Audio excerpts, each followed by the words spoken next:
Chapter 7. J. Jacob woke to the sound of a strange bird call. The smell of rotten fish entered his nose, and then he groaned and opened his eyes. Yup, still in the crazy man's trash hut, he grumbled to himself. He noticed there was still a fish next to him on the floor, but it was a yellow fish this time, and the floor around it was a bit wet as though it had been placed there recently. I guess that's supposed to be breakfast in bed, he thought. His stomach grumbled, but he didn't even know where to begin eating a raw fish, so he left it and decided to head outside. He went over to the stream and cupped his hands, bringing some cool water to his lips. He was thirsty, and it tasted fresh. After draining a couple of handfuls, he got up and walked a few feet down the path to where it pitched down and looked out over the island. It was a tropical paradise, lush jungle with birds flitting around, a warm, consistent breeze shifting his hair and clothes gently, white, sandy beaches, and the water was a gorgeous turquoise. He spent a few moments just watching the waves roll into the cove far below.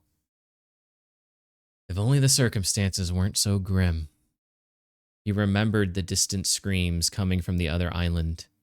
He still needed to ask Obbs about the danger there. He started to think about how he had dragged Anna on this trip, and now she could still be alive out there. You could survive 3 days without water. If she landed in the ocean, he just had to get off this island and find help. Obbs had said he would help him build a raft. He had 2 more days to try to find a phone and get help. The door to the cave opened, and out came Obbs. Good morning. I see you didn't like your breakfast. No, just not hungry. Thanks, though. Here, fill this up. Obbs handed him what looked like some kind of fleshy pouch, roughly oval, tapering up to a short neck. Open the top by squeezing like this. Obbs squeezed the neck, and the top opening retracted open. Some kind of weird canteen, Jacob thought. He went over to the stream and filled it up. It's gonna get hot today, and we have a bit of a hike. We are going up the mountain. Up the mountain? How long is that gonna take? Jacob wanted to get to building the raft as soon as possible. Well, that depends on how you keep up. Obbs squinted at Jacob. I'm thinking an hour up, hour down. You need to see this, though. I'm afraid I must insist. Obbs took off to a thinner path Jacob hadn't noticed that curved past the cave to the left and pitched up a rocky slope. Jacob followed. He was still sore from the previous day, but was eager to get to the top. After a while, he felt himself slowing. His legs were burning, he was covered in sweat, and the air just felt thick and muggy. I haven't been up here in a few days, so it's about time I made the trip myself. At least this time, I'll have company. They continued higher, and just as Jacob was going to ask for a break, Obbs stopped. We're here! And he turned off the path to an overlook that gave an awesome view of the island and surrounding ocean. Obbs gave a sniff and glanced further up the path. It looked like it only went on a bit further before reaching the very top. The volcano smells like it's starting to act up. Don't worry, it won't blow, but it does throw off some unpleasant gases. We may not be able to stay up here for long. Obbs turned away for a moment, and suddenly he was holding a tube in his hand. Okay, Jacob, your aircraft flew over from that direction. He pointed off to the left, where the second island was. Oh, off to the left of where the second island was. What do you see? Jacob squinted at the horizon, and he thought he saw a line of brown and then like a darker area of ocean, partially occluded by a white haze. Almost as though clouds were lifting off the ocean. Is that another island? Obbs laughed. Okay, here. Look through this. Obbs handed him the tube. Oh, a telescope, Jacob thought. As Jacob brought it to his eye, Ob spoke. Welcome to the edge of the world. Jacob couldn't believe what he was seeing. The ocean looked like it flowed straight over an edge, and then it was just darkness. A waterfall as wide as the horizon, kicking up enough water vapor to form clouds all around it.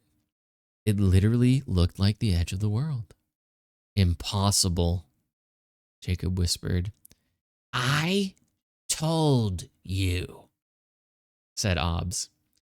I will accept your apology for thinking I am crazy. This can't be real. Jacob just stared. Oh, it's real. And I'm sorry to say that based on the calculations, your daughter landed on the other side. Oh my God. Is there anything over there? Yes, friend. Past the edge is the Abyssal Sea. A place for the lightless and the dead. Even if your daughter survived the landing, those waters would be her end. He paused. But say she was somehow alive. There would be no way for you to rescue her. Even if we had a ship, it could not transport you over the edge alive.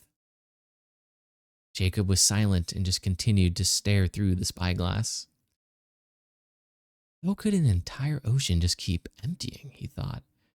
How were all the currents in the area not being pulled towards the falls? Then he spotted a shadow on the water. It must have been huge to be seen from this distance.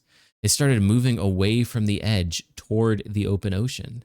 He furrowed his brow in confusion and started following it with the spyglass. As he watched, he saw something brown in the center of the shadow break the surface and then expand, rapidly surfacing what looked like a treeless island. It was a jumble of colors, not uniform and sandy. Maybe it was coral? What is that? He pointed and handed Obbs the scope. Huh? Obbs raised the spyglass to his eye and moved it around for a few moments, trying to find what Jacob was referring to. Oh, well.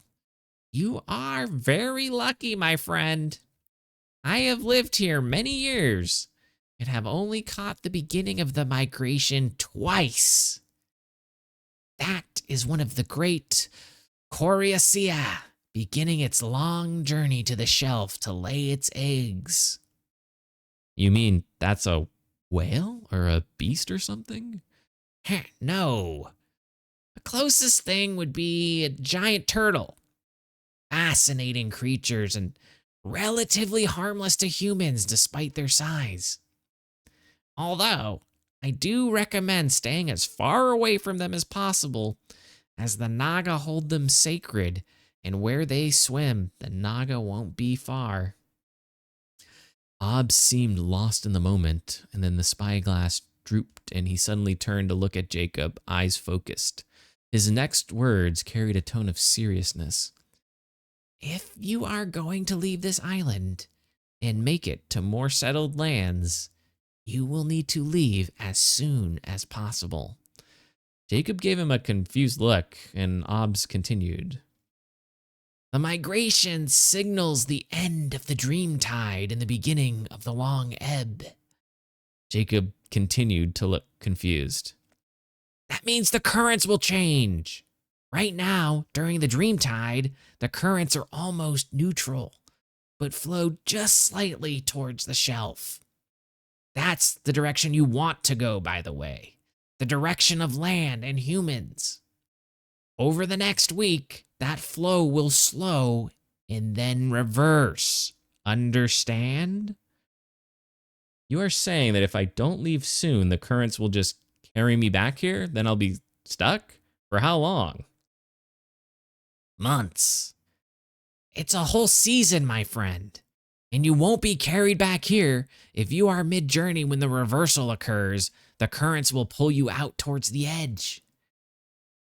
When you leave to check that other island, you should be prepared to continue on.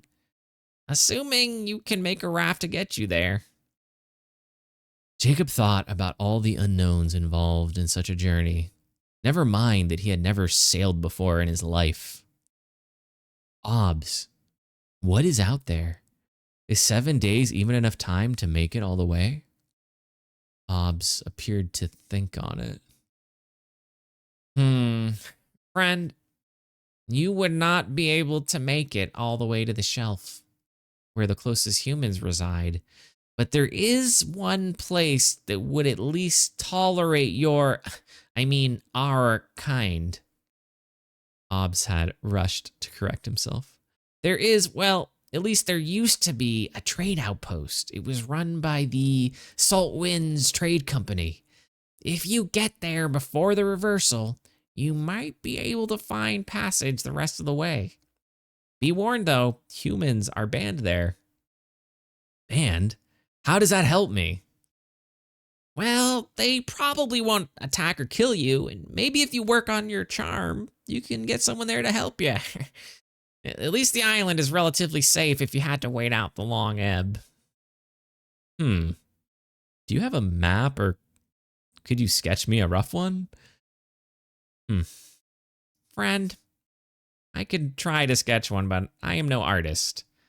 Ob sniffed the air. It's time to get back down. The fumes from the volcano are getting close. They won't kill, but they aren't pleasant.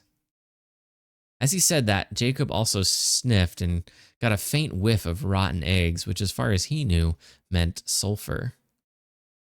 He thought, I'm not ready to go back yet. Maybe I can spot something else from up here. Jacob thought of Anna. Obs, do you mind if I borrow your spyglass and stay up here a bit longer? Obs looked at him and slowly nodded, then handed Jacob the tube. It should be fairly safe up here. Just take the path down when you're ready, but don't stay too long. That smoke can burn you. Jacob sat down on the rocky ledge and started scanning the ocean. Come on. Where are you, Anna? But he found nothing except the ocean and the edge of the world. He tried to focus on the area past the falls, but it was just darkness, frequently occluded by moving clouds of vapor. For a while, he just stared. After some time, he got the strange feeling like something in that abyssal sea was staring back at him. Then he closed his eyes and sighed, slowly shaking his head. Obs had been right. Anna had likely died in the fall, and if not, there was no way she could survive out there. Even if she was alive down there right now and whatever lived there left her alone, she would die of dehydration tomorrow or maybe the next day if she was lucky. And he had no idea how to build a raft or sail, and apparently the current wouldn't even take him there until it reversed in 7 days. If by some wild stroke of luck it did, he would just go over the falls and die. Damn it, he said. He noticed the smell of sulfur increasing and felt his eyes start to burn a little. He thought, just when he was starting to get his life back together, what had even happened? The plane somehow got sucked into another world? Did he have a stroke and was just dreaming in the hospital somewhere? But everything felt so real. But if this was real, then he had to accept that Anna was dead. He felt a slow burn begin to build in the pit of his stomach, muting his hunger pangs. It wasn't fair. He had done everything right. He had sacrificed and saved and worked for years. He had made it. It's not fair, he said quietly. He felt the feeling drain out of him like the ocean waters he watched draining into the abyss. He thought back to the look of disappointment his daughter had given him in the airport. Why hadn't he just ignored the call? He had planned the trip to show her he had changed, and he was going to. They had a whole week in Hawaii. There should have been plenty of time. How could he have known the plane would crash? But why was she even on the plane? He felt moisture building up on his eyes. He had had to beg her to even agree to go on the trip because he had been a bad father. He knew that. He had chosen to prioritize his wife and child behind a future that would now never exist. He had firmly believed that they just didn't understand and that he had made the right choice. And it should have been the right choice. A burst of frustration screaming in his mind. He started to think back to all the birthdays he had missed, all the moments he had only been half present, all the looks of disappointment and resignation. He hadn't blamed them for how they felt, but he also hadn't fought for them. He had thought that if Ashley decided she didn't want him, that was her problem, her ignorance. When she had gotten angry and yelled that he would regret not spending more time with Anna, he had brushed it off. She would understand once he could give her the life she deserved. They should have had years of time to catch up. As the tears collected on his eyelashes, he blinked and they trickled down his cheek. He had stopped looking through the spyglass and he just held it dejectedly next to him as he stared out across the island. The smoky haze continued to thicken around him, and he felt his skin start to tingle, but he ignored it. He inhaled deeply, and the smoke caused him to cough. It was meaningless.